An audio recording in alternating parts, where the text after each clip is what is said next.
uri kugambwa kuba nayenda kunyaga itakeri namanywa nka Reverend Emmanuel Kakiza omutora w'ekyanga nikyo kimwe kandi ogwo atahirire na n'emisiri y'omukikurogo na n'abatabani batema omugusha entoki hamwe na n'ebindi. Frida Tumuhirwe Kakiza efakaze rikwetombyitwa nagira ngo bwahata amagara ge gari omu kabi kahango ahabw'okuba munyanya Reverend Emmanuel Kakiza naguma namuhayira kumwita Winyatana na Kitenge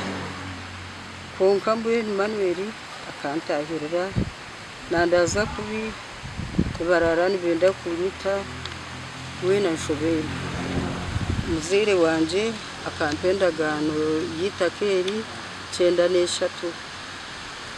mawe yansayiningira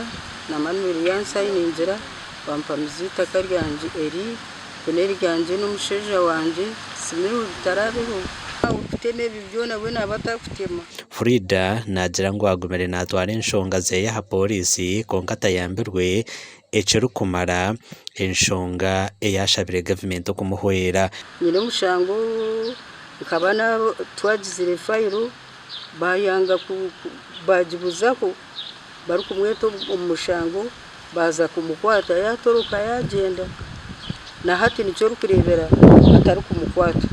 Frida Tumuhirwe nayongera agira ngo itakeri akarihebwishe owabire namanywa nka Thomas Kakiza omwaka gwa 1993 konka kwihobwo munyanya ogu namuraza tabyami bene tinyine ho kutora tinyine cyo gukora bishaba government kwatire agwo kuba kundu kababa osi agira ngo DPC amugira ngo atabakwata yashangana bakura kandi ni mumuriyo bamweta tugume bishop nawe wari kumugendaho ngutuba kamukwata ahubwo kuba murye nyine ngusha no kumukuru umwana bicyabaho kandi na polisi utamuyamba so niza kubanza ni apologizing on behalf of security cyabaho konka ahinaza kucumonyera cyabire leta twashanga bahereze kutema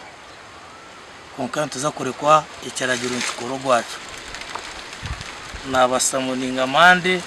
ukubanza shamunana na Reverend DPC OC wa Kebisoni chairman LC1 kuyinjira kumonyi cyabona na Reverend tugambireho na munyanya Reverend Emmanuel Kakiza orokujunanwa turukweje nsesumo yuko bangaje nanye kane ryanje yanje cyapa hazukore ona imitwaza bateko mu ngaro wishnakanje yanye nyenda kwakore kandi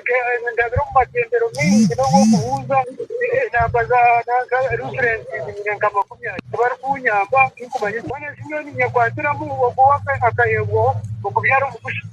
mu misiri yaje kore yo manya umuntu wabo mujyawe n'ubwo mukandi w'imyanzira nani ngo mujyaje mu